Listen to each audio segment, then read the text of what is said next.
new episodes of The View when she tries to pull the race card. Yes. And then she's like, America is racist. And then they're like, yeah, they might be racist, but they're not like slave owner racist.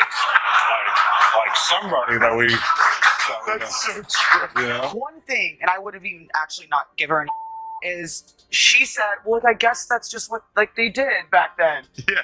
She should have followed that up with saying something along the lines of, and I understand that that's a departure from the way I've talked about this before. As the punchline hit the target, the audience burst out laughing, but Greg Gutfeld wasn't content to just joke about. Instead, he used the moment to highlight what he saw as years of blatant hypocrisy. That didn't escape Gutfeld's notice. He emphasized that incidents such as these highlight the perils of identity politics, particularly when the narrative someone promotes is inconsistent with their own reality.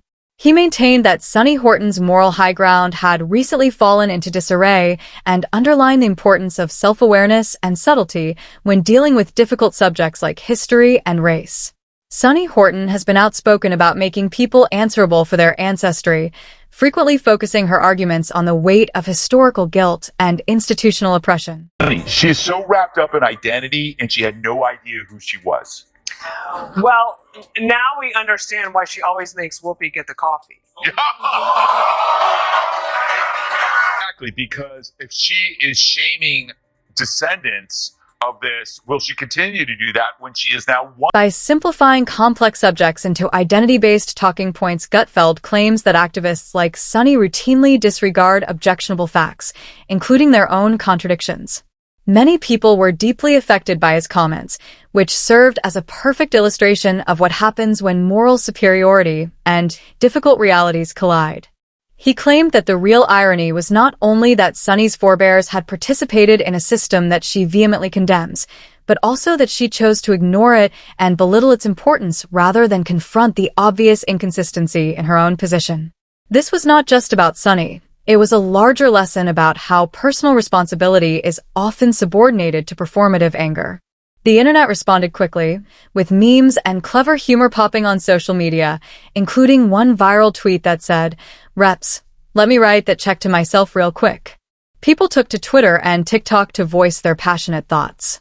Some pointed out Sunny's blatant double standard, while others defended her by claiming that she shouldn't be held responsible for the deeds of her ancestors. In her defense, everyone has ancestors that did unspeakably horrible things. It's just that not everyone's ancestors have records tied to their DNA about it. Worried for Sunny Hostin's progeny in the future that do a DNA test and find out that they were related to a cast member of The View. And they're like, oh, it all makes so much sense now. Why I'm so stupid and fat. This led to a heated debate about whether well-known individuals like Sunny should be held to the same moral standards that they demand of others. Critics said her response lacked the reflection and growth that such a high-profile platform ought to require. Meanwhile, the subject shifted from potential self-reflection to accusations of hypocrisy due to Sunny's disdainful reaction to her family's past. It became yet another dispute over who is genuinely morally accountable when the focus turned from the complexities of ancestry and duty to her inability to confront her own past. The awkward fallout on The View followed. When it was disclosed that her ancestors had held slaves, the boisterous dining environment suddenly came to an abrupt end, leaving an uneasy silence. Gutfeld's show had a completely different vibe, with his co-hosts not holding back when they delivered humorous barbs and stinging attacks. Sunny might need to start humiliating herself for her family's past. One person even joked. Their witty criticism through their laughing revealed even more flaws in Sunny's moral compass. Even Whoopi Goldberg, who is renowned for her swift comebacks, didn't appear to know how to react to this ironic disclosure.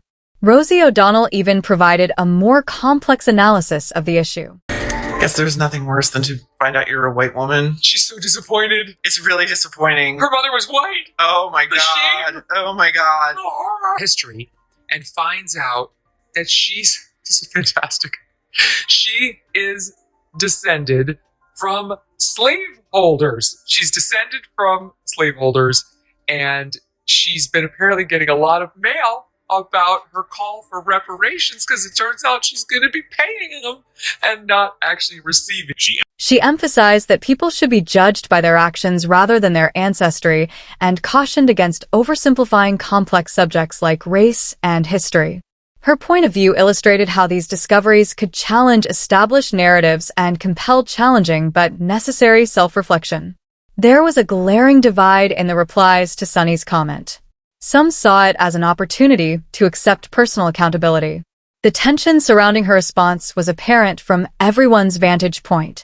Instead of being an opportunity for Sunny to evolve, the discussion centered on her alleged hypocrisy and resistance to confronting her own history.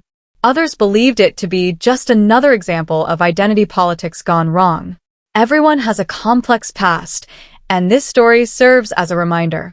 Whether Sunny chooses to address the issue head-on or to dismiss it entirely, it raises the crucial question, shouldn't you hold yourself to the same standard of accountability if you expect others to?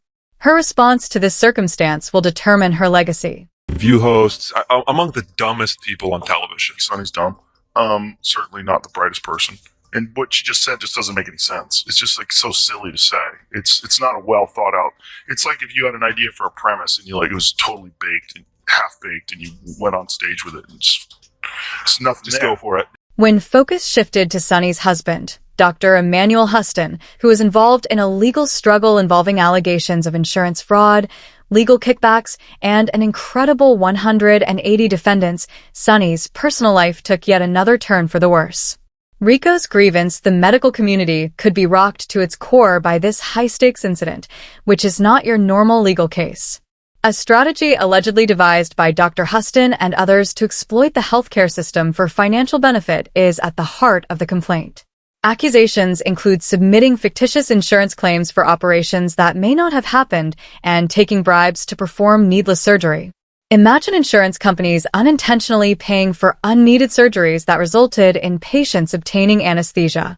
This may prove to be one of the most startling medical scandals in recent memory if these allegations are true. It has a policy. I mean, I'm not saying that Joe Rogan should be removed from Spotify. He's got 11 million listeners. He's got $100 million, contract as of 2020. But I do think as the podcast platform, you have to have some sort of guidelines. How about a disclaimer on his podcast that says, this is misinformation? How about removing some of the podcasts that disseminate misinformation? They have. And that's The host's lawyer, Daniel T.H., has reacted, asserting that the case is baseless and accusing the insurance company of using it as a smokescreen to conceal their own financial problems.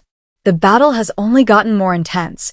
But what really makes this story combustible is the connection to Sunny, who it turns out may have been fully aware of her husband's questionable actions. Now for the podcast, Joe Rogan. Even though Sunny regularly criticized others for their medical advice, Mogul never considered the possibility that she might have known about her husband's suspected illegal behavior. Mogul didn't take long to point out the inconsistency he saw in the perspective. Rogan's comments just fueled the flames and cast a shadow over Sunny's credibility, as she is currently caught in the crossfire of her husband's legal troubles and her own public image. The truth about prominent figures and their well-crafted personas is at stake here, not just the lawsuit. The situation is intensifying, and Sunny's public image will eventually be influenced by her choice to speak up or keep quiet. This time, the criticism centered on Carrie Underwood's decision to play at the presidential inauguration rather than the viewpoint or a political discussion. Understand how you say you love your country at the same time as you normalize this convicted. The country tunes the superstar, who was greatly loved for her pure talent and lack of drama, was suddenly thrust into the center of cancel society, turning what should have been a moment of pride and a chance to celebrate her nation into a flurry of rage. Many were quick to label her a fan of a convicted felon simply because she consented to sing, but here's the catch. Her performance was less important than what the performance meant to people who couldn't separate their admiration for her as an artist from their political biases. Superstar Carrie Underwood has spent most of her career avoiding political talk, but she's set to perform at the upcoming inauguration. She said in a statement that she's doing it because the country must come together in the spirit of unity and look to the future. And lots of her fans aren't thrilled about it, but lots of her fans are. So let's put this in perspective here. What do y'all think? I personally hope we're moving beyond the era of politics where we want to cancel people's livelihoods because we don't like their politics. And whether it was the Dixie Chicks for criticizing George Bush, didn't agree with it then, and Carrie Underwood, if you have a problem, you register your complaint by not downloading her songs and not going to her shows. Right. But I also think from a business standpoint, it's not a bad decision for Carrie Underwood. 75 million people voted for Trump. Artists tend to skew left-leaning, so she's overnight going to become an icon of MAGA and the American right. She's probably going to make a lot of money off of it. So I get why she did it. Carrie persevered in the face of criticism, winning the respect of a new generation of followers who admired her courage in standing by her beliefs. Carrie, on the other hand, stood her stand while several of her fellow country music performers stayed silent for fear of criticism or losing sponsorship deals. The View immediately joined in, claiming that Carrie's singing of America the Beautiful normalized a convicted felon. However, there are currently just outrage convictions rather than criminal convictions. When it became clear that Carrie's decision was a simple act of patriotism, the hypocritical tone of some media outlets was inevitable. A great example of how cancel culture often devolves into a game of hypocrisy is Carrie's narrative. The criticism eventually died down, but her career is still thriving. Her records are still at the top of the charts, and she sells out her shows. The critics have moved on to the next target. Carrie keeps standing her ground, proving that staying true to oneself in the face of criticism can leave a lasting legacy.